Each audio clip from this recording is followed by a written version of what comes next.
Well, I'm excited today because we get a chance to sit down and we're always making new friends and we're finding out the cool community that is all around us of builders and fabricators and artists and upholsterers and pinstripers, and it's so much fun. And so I'm excited because I get to sit down with John today. And Yeah. John, why don't you just start us off by telling us the 30-second version of who you are, where you're from, what you do, and then we'll just jump right into the bike and the build that you brought here today. So go for it, man. Yeah. My name's John. Most people call me Johnny. I have a side business called Black Thumb Garage. Mainly work on motorcycles and small engines. Background from Rochester. What else? What is building bikes and small engines? Is that your day job? Is that what you're doing 6 days a week? No, actually, my day job, I'm been a low voltage electrician for about 16 years. Cool. Now. Okay. So low voltage basically deals with less than 90 volts. So you're dealing with computer lines, phone lines, security, fire alarm, door access. So I find it very interesting. It's, there's a lot that goes into it, and it changes every year because the technology advances so fast. So you're not just hooking up the same 3 wires all the time and stuff like that. So yeah, I find it very rewarding and definitely glad I found that niche in life. Awesome. It's something you went to school for. You have training. I mean, it's no, actually, my brother-in-law, he was doing it for years. And I was in a position where my current job, it was around 2008 when kind of everything tanked. And I was actually working at a motorcycle shop at that time. And basically was barely getting 20 hours because no one was paying for the rides anymore. And I was talking to him. He's like, well, we're putting in 60 hours a week. So go fill out the application. And I started like the next week. And awesome. Been doing it ever since. So. Learning on the job, on the fly. Yeah. Yep. We do go through schooling, but yeah, most of it's on the job training and stuff like that. But yeah.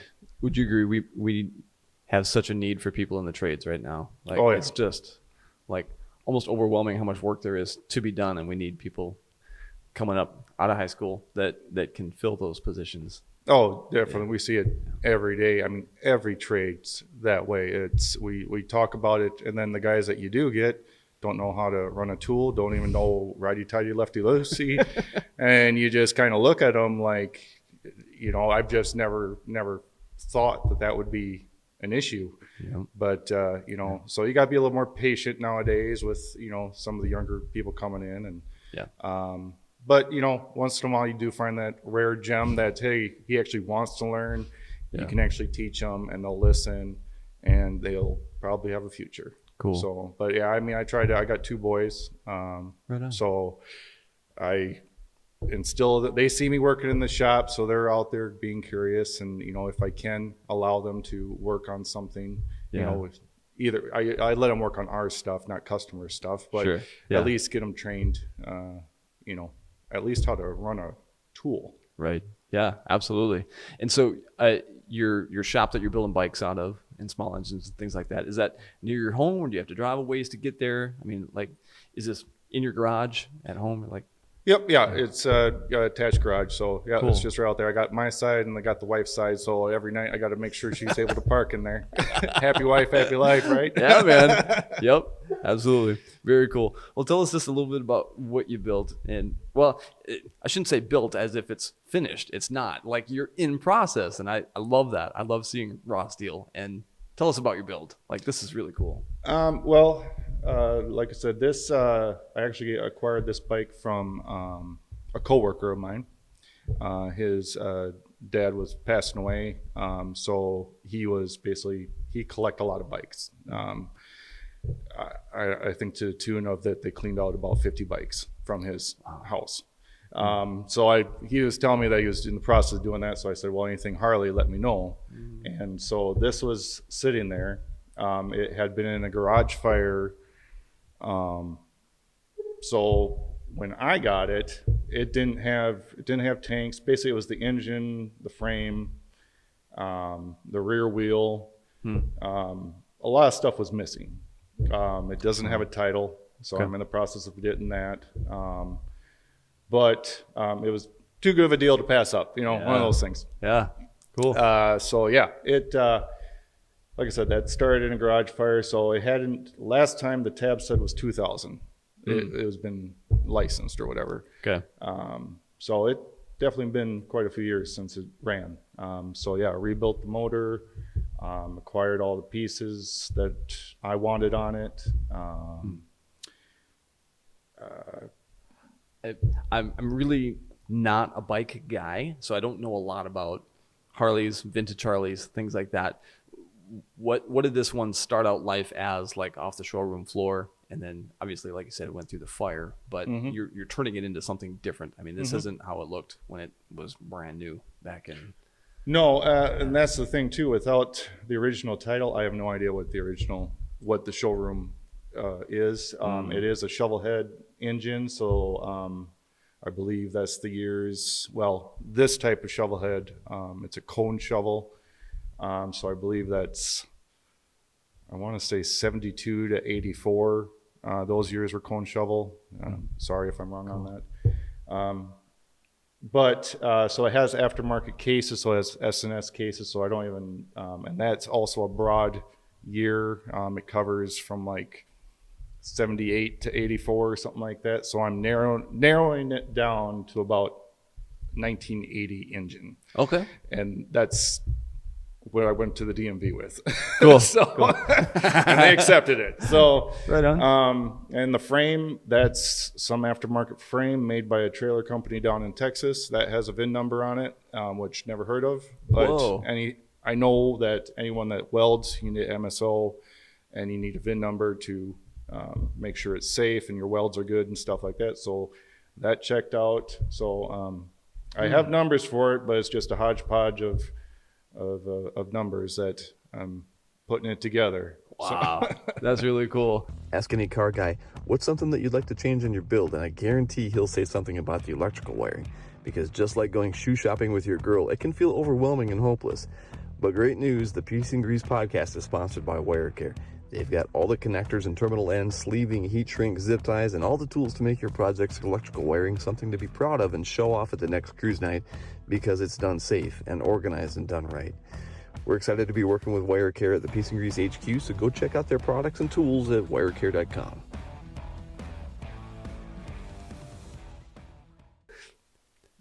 I'm sure this isn't your first bike, though. This isn't your first No. build. Yeah. What got you started down doing what you do? Like, how'd you begin? Basically, probably around.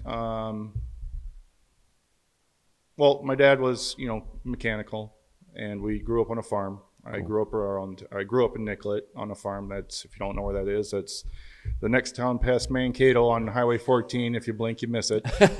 So graduating class of 44 people. So awesome. Yeah, very Awesome. small town. Yeah. But my dad went there and stuff like that. So anyway, grew up on a farm. So that's how I, learned from my dad. He's always worked on tractors or cars and stuff like that. Save a buck, work on your own stuff, sort of thing. That's right. So then from there, actually, I had acquired a VW Bug. That was kind of my first custom car, not really custom car, but just something fun to tinker on. Yeah. What year was it? I want to say it was a 78 or 79. It was a Super Beetle. Cool. 1600 cc. Right on. But with that one, it left me on the road plenty of times. Found out, yeah, exactly. Found out that, the fuel pump was bad, or there's a rod in there that activates the fuel pump, and could not figure it out. So in the process of getting towed, I kept talking to all the tow truck guys and anyone else who I could talk to, and finally some guy led me to that. Got that figured out. Thing ran like a top. And then also, learned, that's where I really kind of got hooked with the mechanics Cool. of it. I mean, when I first started driving, my dad was like, you're going to learn tire changes, oil changes, change your battery, the basics. You don't need to take it to a shop for that. That's right. And, that's why I instill in my boys too. Like my oldest is 16, almost 17. And we've done that too. I mean, he changes my own oil on my van because I don't want to crawl underneath it anymore. But, Nice. Anything we can do just to save a buck or, just get our hands dirty, that's the way to go, in my opinion. Awesome. But yeah, anyway, to get back to how I got on this. So anyway, the VW started my mechanic, craze. Yeah. Then from there, I was going to go to YO Tech. Figured I'd be a automotive mechanic. Mm-hmm. That was about when I was 19. I applied for that, or was thinking about applying for that. But that's also the same year I got my motorcycle license. Yeah. And as soon as I got my motorcycle license, that was over. You couldn't get me off the bike. And also around that time, that would have been around 2000.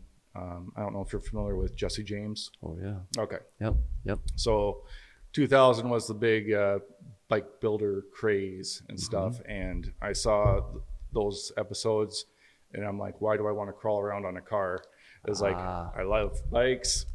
I might as well work on bikes. So then I found MMI, which is Motorcycle Mechanics Institute. Sure. So I think they had ads all over Discovery Channel. If you're watching Jesse James build, they were putting commercials up because they were trying to find guys like you. Well, yeah, I was watching Speed Vision like every single night, and that's where I first seen it. It was, watching whatever the show was, Thunder or something.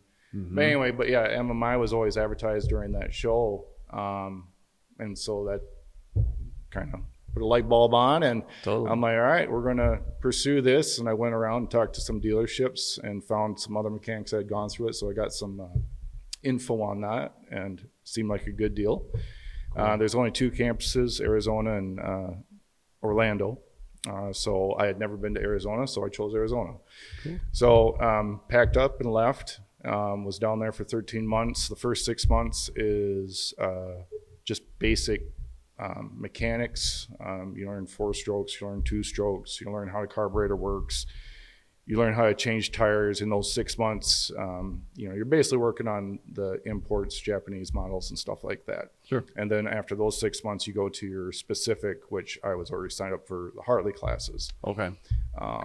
Otherwise, you can choose Suzuki, Yamaha, Honda, Gotcha. or some of the aquatic Ski-Doo or Sea-Doo, all that stuff. Now, was the school kind of intended to get techs into dealerships? Like, you're going to go work for a Yamaha dealership, or you're going to get on like the Suzuki race team or something like that? Was that kind of all of that? Okay. Really. Okay. Because the school also provides a job placement. Sure.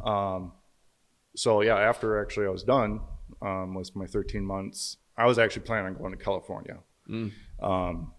But I figured maybe at the end of that 13 months, I'd go home, kind of recoup some expenses and stuff like that, kind of get ready, and then move back out. And I didn't have a job then after that. But 2 weeks later, Cycle City had called MMI looking for any recent graduated techs. And I was the closest one in the area, being in Mankato or Nicola area. Yeah, that makes sense. Cool. I only probably waited about a week and a half after I graduated that I had gotten a call. So I came over here to Rochester and interviewed with them, and they said, well, you can start whenever. That's so I awesome. said, well, I'll start Monday. That was on a Thursday, and I'll start Monday. Wow. So you were 19, 20 years old then? I would have been 21 at that time. Cool. Yeah, so I was 21 when I moved then to Rochester. And during that time, you're driving a car, you're driving a pickup, you got a bike, I'm sure, right? No. No? Okay. No, I was too broke to have a bike. I had sold all my bikes. I had 2 bikes and my VW before I went to MMI. Okay. And I had sold all of that so I could have some funds to move and kind of just have a little cushion. Big plans of getting stuff back after that. But no, I didn't have a bike for, I don't know, probably for at least 2 years. Okay. Did you have to buy all your own tools too? Yeah. Okay. Yep. So you got a big box full of just almost everything you own, like, Oh, yeah. is in this box, and you got to ship that thing back from Arizona back to Minnesota then, I suppose, huh? No, I bought my big box when I actually moved to Rochester. Got it. Once Okay. I got the Once job. you got your job, Yeah. and you're like, okay, time to start investing. Because the and school get some provides everything for you and stuff like that. So Cool. Okay. Yeah. So- When I was going through Votech, we still, like, the school didn't pay for your tools. We Oh. had stuff that we could use, but we were all expected once that Mac Tools guy or the Snap-on guy shows up, and like everybody gets on the truck and signs their life away on credit, you know? It's Oh, like, yeah. Yeah, good old credit, stamp on credit. Yeah. Yeah. So cool. Okay. So you just landed your job. You're 21 years old, and you're working in a shop that is building bikes for customers, or were you guys doing, what was it, a dealership then? Yeah. Okay. Yeah, All Cycle right. City is a dealership, and it basically, your oil changes, tire changes, accessories, stuff Yeah. like that. Just general maintenance. I throughout the shops I've worked at, I've never been at a custom shop. It's just always been, since seeing that Jesse James thing, it's always been in the back of my mind. But no, I've worked for Cycle City, Faribault Harley, and then Cycle Pros. Now I think they're called All Seasons. Cool. Power and Sport. So I worked for 3 different dealerships over about a span of 7 years. Sure. So, Yep. Okay. And that's all power sports? So you're doing like snowmobiles, side-by-sides, like all the stuff that needs to happen. Okay. Yeah. And because of your being inspired by Jesse James, the V-twin chopper is your thing. Oh, yeah. Yeah. That's Yeah. cool. Right on. And so I hate to keep bringing it back to this bike, but I want to know more about it, because like it went through the fire, but you had a vision of what you wanted, right? I mean, this is... Well, like I tell my friends, this is probably, I don't know, either 4th or 5th build I've done. This is the most extensive build I've ever done. Cool. Anytime I've thought about doing something, it's always ran. So I try to work the kinks out before I tear it down. Yeah. This one's kind of bass backwards. So so the vision of it, and like I said, you think you have a vision, at least I think I have a vision, but usually as I go, I'll either be inspired by something else I've seen on social media or something else, and be like, okay, I can do that, or I'll try that.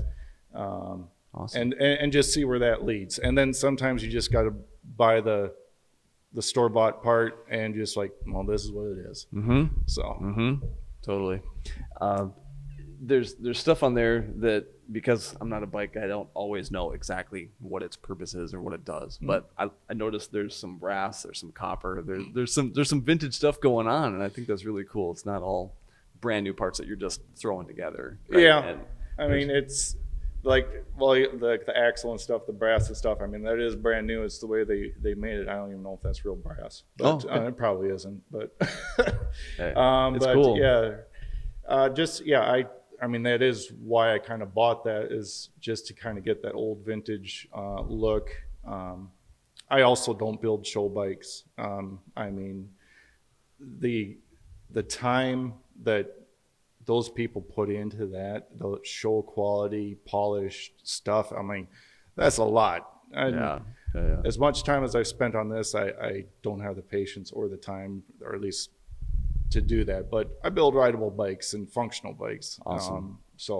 And that's more or less my goal with every build. It's function over style, or I try to incorporate style too. But I mean, I'm not going to go over the top if it's not going to function. Yeah, I'm with you. Tell me about the front end, the forks. Is that called a Springer? Yep. Is that what? Okay. Springer front end. And then it looks like a hardtail. Is that? Am I using the right terms? Yep. Because I'm not a bike guy. No, so that's fine. Yeah, it's a rigid frame hardtail. Okay. And that's the way it was built. It's sometimes you can get just the rear section and welded on. But like I said, this trailer company must have made them that way, because That's cool. yeah. And then the Springer front end, that was just another part I acquired from my coworker, that he had brought from his dad's house. What else? Did you have to like get new bearings and figure out in the triple tree? Am I again using the right term? But like where your handlebars are rotating in the frame, was it hard to find bearings for that kind of stuff? I mean, if this entire thing was built by a trailer company, were they using commonly found parts like that? Or yes, okay, they were using because the bearings came with the Springer front end, so that all matched up fine. Okay. So I was able to clean the bearings and I'll repack them. They're not packed now. But anyway, I'll repack the bearings and they all seem to be fine. As I'm going through this thing, I mean, I'm cleaning every nut and bolt because it's either been smoke damage or paint damage and stuff like that. So awesome. I've seen some guys that have like big, crazy wide belts, for the final drive. Am I using the right term there? Oh, you're talking for the primary drive? The primary drive. In between the transmission. Yeah, where the clutch is at. Yep. Yeah. So that's the primary drive. Okay. But yeah, actually this one did come with one of the bigger ones. It had a 3-inch belt on it. Wow. Okay. But I have ridden those, and it's definitely a pants catcher. So yeah, I can imagine. I mean, this might be too. I mean, I'm definitely close to it, but I just didn't want to stick far out, so I chose the 1.5-inch wide BDL belt. Cool. And then chain final drive, and then this is also going to be a jockey shift. So I don't know if you're not familiar with that. Not really, but you're shifting with your hand, not your foot. Yeah. Right? So the skull on there, that's actually my shifter, and then I'll have a foot actuated clutch. Oh wow! Okay. So it's my foot. So instead of your clutch being on your handlebar, it's going to be a foot actuated one, which that's pretty common with choppers. But this will be my first one. I've never ridden one, and I've never built one. So that's been a learning process too. But I know quite a few old timers that grew up in the chopper, so I've been picking their brain a lot, and they just said your first ride, just make sure you got a lot of parking lot in front of you.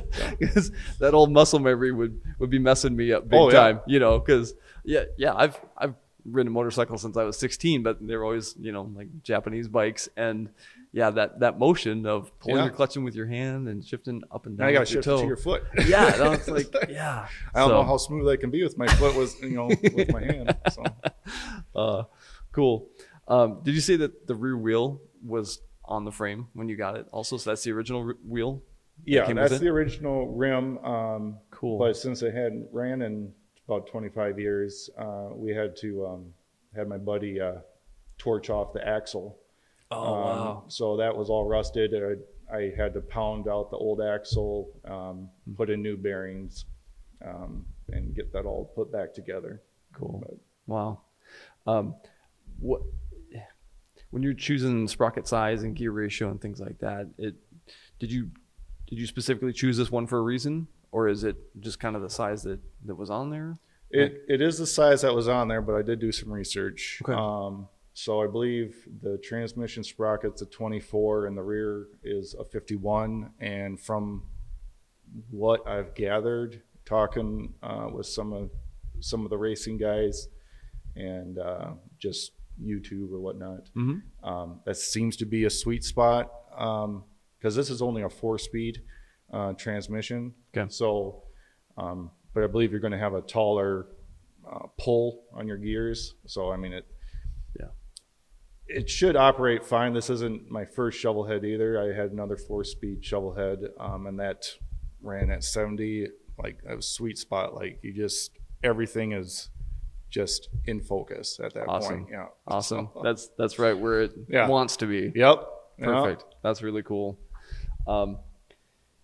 Kickstart, and it's gonna be simple, right? Like, does this bike even have a battery on it? Yeah, it does. Okay. But I don't need. I don't really need to worry about cranking amps. Actually, I'm probably going to go with a small lithium battery, like a 4-cell maybe. Sure. Yeah. Cool. And because all I need to run is lights and spark, and that's about it. Cool. So. Cool. Do you have your lights and your mirrors and things like that picked out already, or are you still waiting to figure out what you're going to do there? Yeah, I do have a tail light, and I do have a headlight. I didn't get that mounted, but I got a tail light. I tried to get it working, but I'm not sure if it's working yet. So I might have to do some dumpster diving, some swap meet parts dumpster diving, and see what I can get there. But yeah, it's going to be pretty simple. It'll be mounted on the sissy bar. And Cool. It doesn't look like a 2-up seat to me. Is this going to be a solo? Yep. Okay. All right. Yep. Your wife's not interested in going for rides on this one? No, I don't think not on this one. No. Okay. No. Does she ride too? She will. Yeah. Okay. I have a 2013 Road Glide Harley, which a big bagger touring, so comfy bike. So Cool. yeah, she'll go on rides with me. Nice. That's awesome. Cool. What are some pieces on the bike that are custom fabricated that you can't order? Like it's specific to this build, like one of a kind on this piece. Well, like I said before, a lot of stuff I get inspired by what I see on social media and stuff. So I might, like most of the parts. So like last night, actually, we just made the pegs, and that is something you can buy.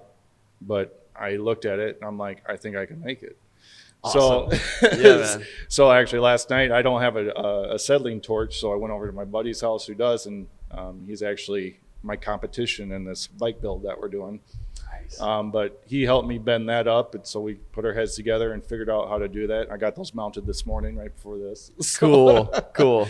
I love that. The sissy bar I worked on this week, that's actually like 4 different pieces just welded together. Nice. That some of it was original to when I got the bike, and other stuff is just from Menards.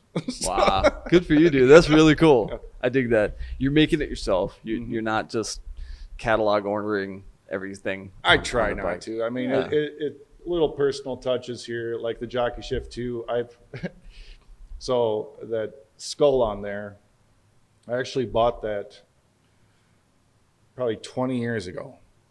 That's cool. That was the first time me and my wife, we were dating. We went to Valley Fair. Oh, yeah? And that's where I bought that. That's so cool. And I knew I was going to use it for a jockey shift someday. Like Nice. I just need this. It's I didn't even have a bike probably then at that time. So I showed her that yesterday when I was all done. She's like, no way. She's like, that's where that came from. I'm like, yeah, I knew I was going to do this 20 years ago. It's like, just got around to it.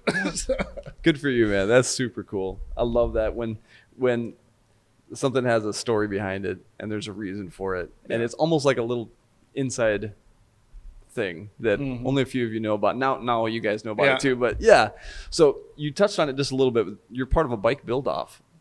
Yeah. Yeah. So you're building this with the intention of being in a competition and showing it and getting judged. Yes. Is that correct? Okay. Yeah. So little history on that. I'm part of a biker association called Steel Horse Militia. We were founded in 2018. I'm one of the original founding members, along with Bobby Thompson. He's actually my competition for this bike building thing. Right on.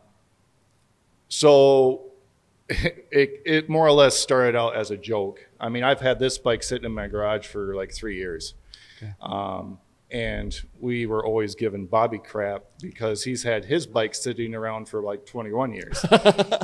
So every time we see a chopper or whatnot like that, we're like, oh yeah, Bobby, you're almost done. You can get it. You can get that and stuff. So just at one of our meetings, I jokingly challenged him. I said, let's do that this year. It's like, I challenge you to get it done for this bike night. And the purpose of it really is, so Steel Horse Militia is a nonprofit.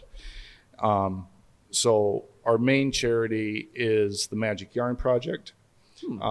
That is a worldwide charity. And what they do is they make hyperallergenic wigs for kids with cancer.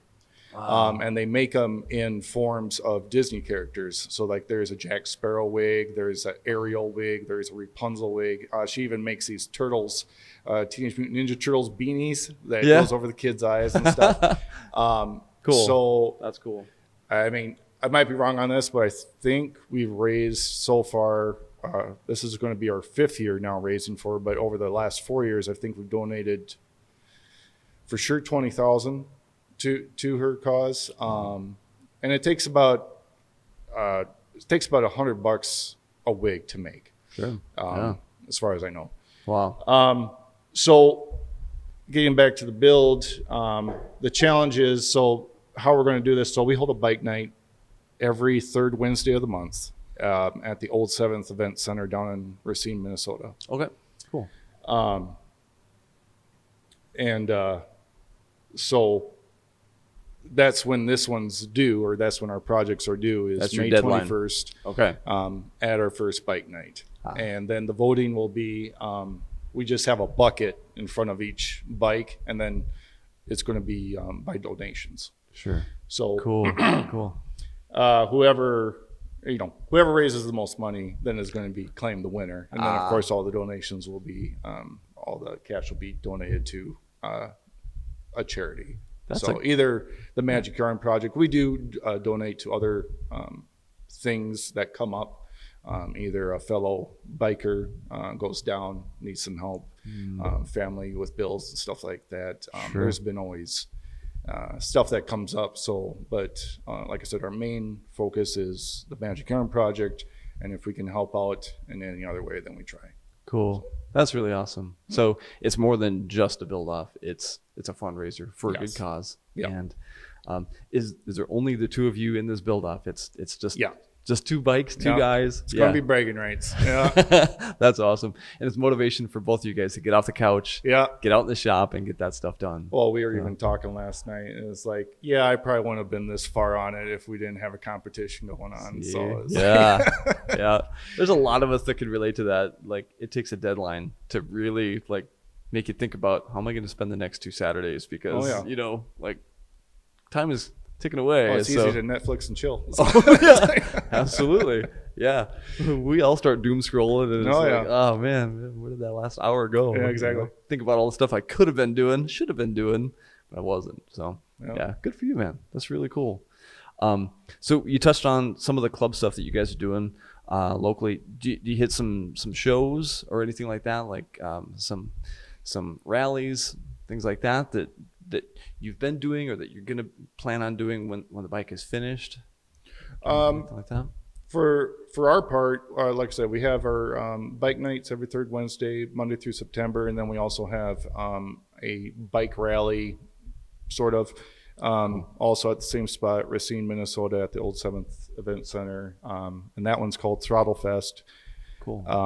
And that one is basically Saturday, Sunday. So Saturday is kind of, I mean, it's open to everybody, but it's kind of the biker thing. We have a ride in the morning, takes off. It's about a 3-hour ride that we do. And then throughout the day, we have bands, we have vendors, food, games, just stuff to keep people entertained. And then Sunday is going to be a car show, which we call it the Cool Shit Show. Yeah. And you just bring whatever you got. Like my son and I built a go-kart a couple years ago, and so he brought that. Nice. And ended up drag racing some kid on a scooter. So it's like everyone's having fun. But yeah, I mean, it's anything and everything. So both days was pretty entertaining. Very cool. Yeah. And we'll definitely put links for that coming up and ways that everybody listening and watching can find that. So hopefully bring more people to your show, man. That sounds really cool. Tell me a little bit about some of your artwork that you do. Like, fill us in on that. Yeah, I wouldn't consider myself an artist, but like I said, so I'm kind of the marketing, creative artist guy for our association. Cool. So I have been making the shirts, the flyers, every year. So I kind of got back into that. I was heavily into the comic book art when I was, 14, 15. Yeah. Had big dreams of working at Marvel, but that didn't pan out. You got a driver's license, and then I didn't pick up a pencil after that. So I know how that goes. Yeah. So actually, kind of getting into my older age and stuff is like trying to just once in a while pick it up, be creative that way. I got some programs and stuff that I can, work on. And if I have an idea, I try to just be another creative outlet. But more or less, working with my hands and Cool.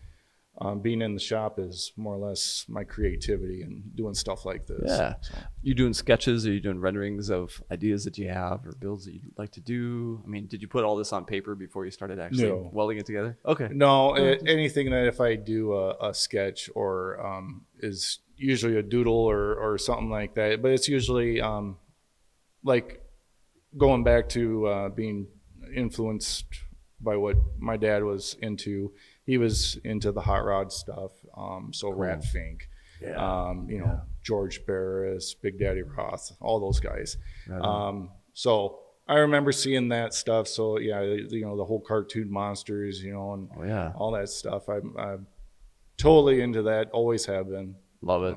That's cool. That's very cool. And it's part of where that crossover from hot rod culture, motorcycles, the music, tattoos, all pinstriping. matches. It just, there's so much spillover from one, you wouldn't really call it a clique, but like one thing to another. Like they're just, they'll get along. Oh, yeah. Like the show that you guys are planning on. Yeah. Like it's the whole thing together. Oh, yeah. That's really cool. That's awesome. So you've been building bikes, you've been riding bikes for 35 years, 40 years? Not Yeah. 40. I would say, okay, sorry. I Yeah, was doing the math wrong. 20 years. You got to be in your 40s? Yeah. Okay, you're in your 40s. 45. Okay, Yeah. okay. But- Me too. So you've been riding for 20 years or so, building for 20, 25 years. Mm-hmm. What's one of the craziest things that's happened to you? One of the, like, you got a story from being on two wheels Well, it wasn't an for 20 years? accident. Okay. I want to hear about that.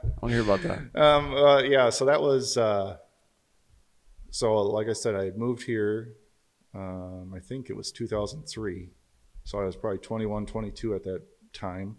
Didn't have a bike, and one of my first friends that I made when I moved to Rochester, he had several bikes, and so it was I don't know if it was the Flood Run or. Anyway, they were going to go out riding. So it was, there was three of us. So he says, you can borrow one of my bikes, but you have to wear a helmet. At the time, as soon as I got my license, I didn't wear a helmet. So I kind of was fighting him on it a little bit. And I'm like, oh, really? Do I really need to? And he was like, I don't even have a helmet. He's like, I got one you can borrow. And it was a half helmet and stuff like that. He says, but you're going to wear one. He's like, if you want to go. I'm like, all right. So it was, I don't know what it was. I know it was a Heritage Softail, so it was a Harley. So anyway, we go out, perfect day. Got to the pickle factory, had lunch. It was a little cool that morning, but by the time after lunch, it was warmed up. Yeah. So I had already taken off my leather jacket and just kind of down to a long sleeve shirt. And then we headed off more into Wisconsin. Okay. And if you've never ridden Wisconsin roads, beautiful area. And they got some awesome roads, a lot of them curvy. So, I mean, it's perfect for a motorcyclist. And I'm not an aggressive rider. I definitely wasn't then. I'm definitely better rider now. So I might push it a little bit. Sure. But at that time, was an aggressive rider. So I was, my buddy who I borrowed the bike from, Bucko is his name.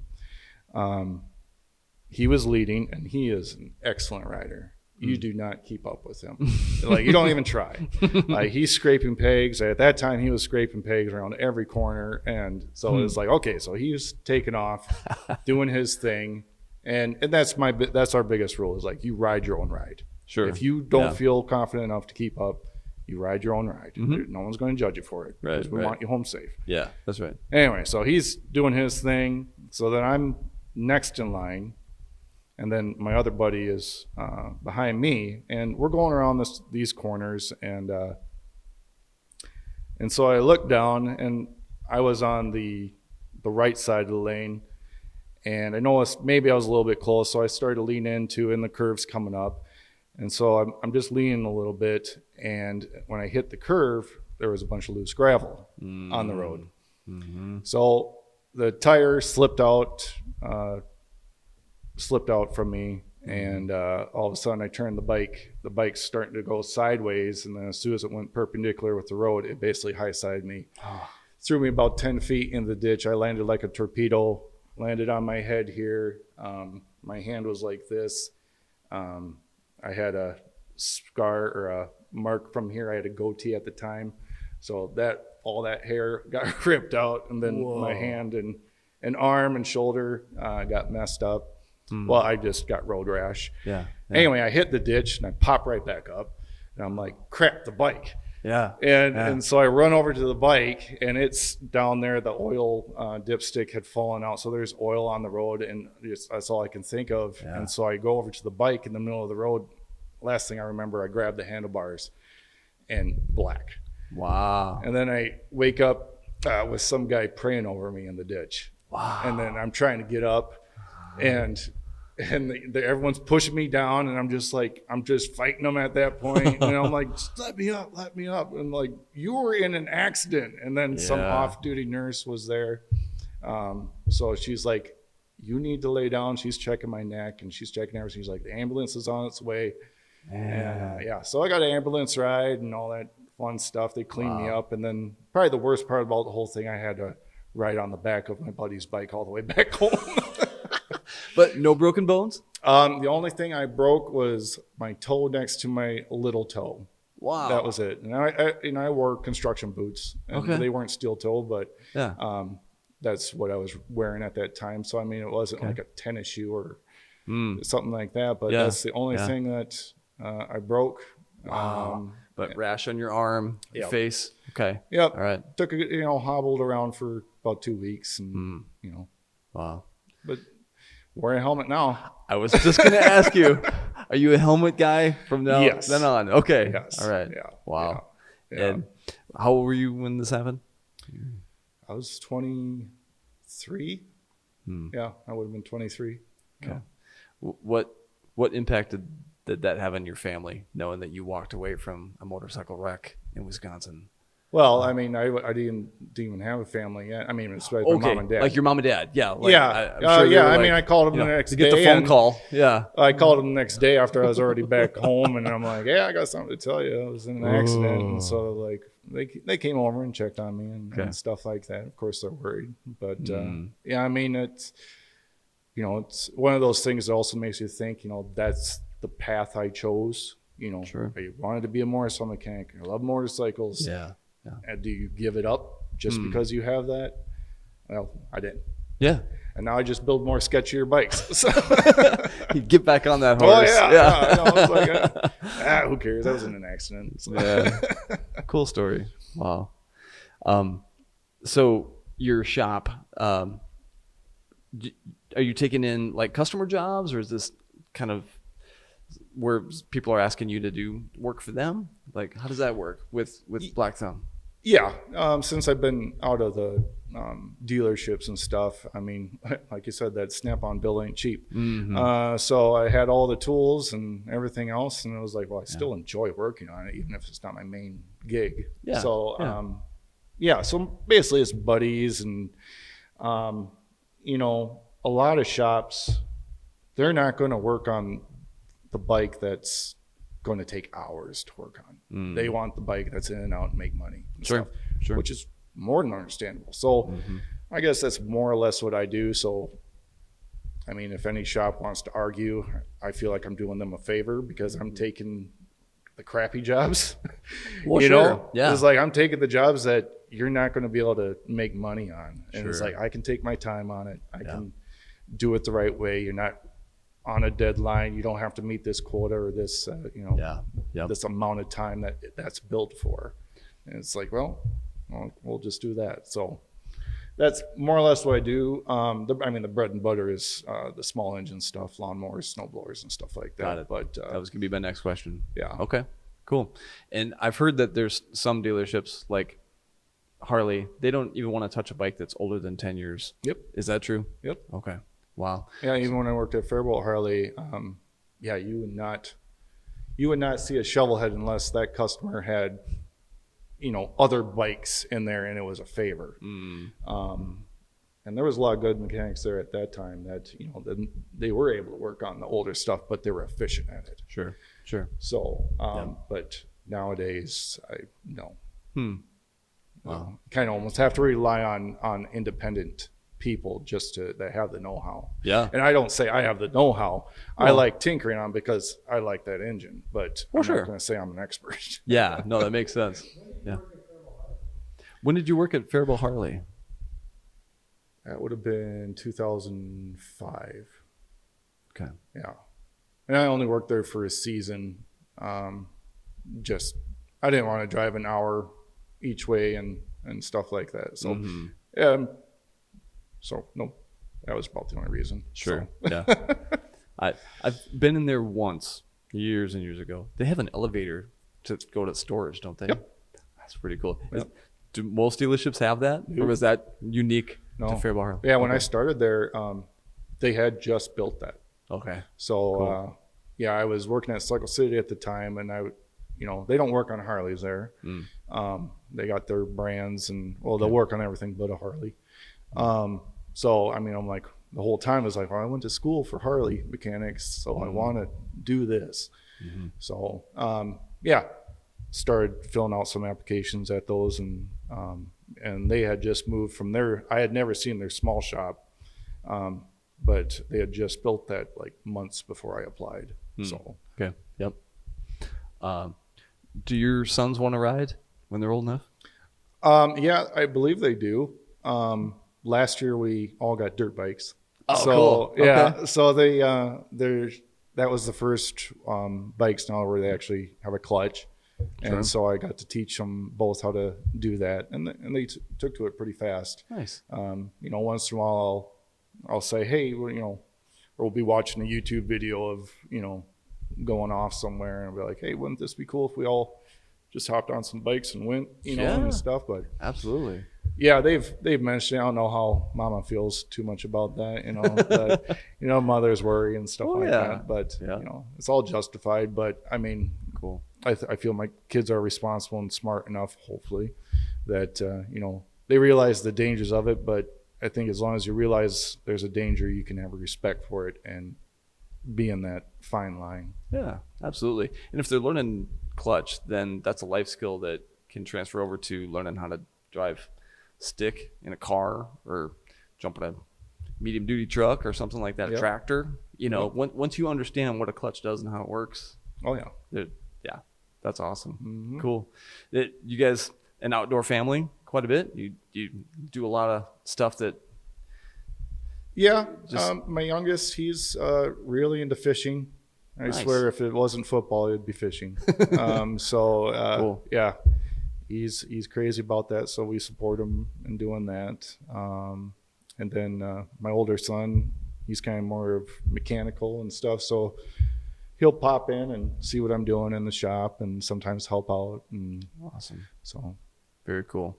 Johnny, thank you so much for coming in today, man. This was really cool. It's awesome to get to know you and your build. Hear some of the backstory behind it. And man, that's awesome. I can't wait to see this thing done. yeah, me Because, neither.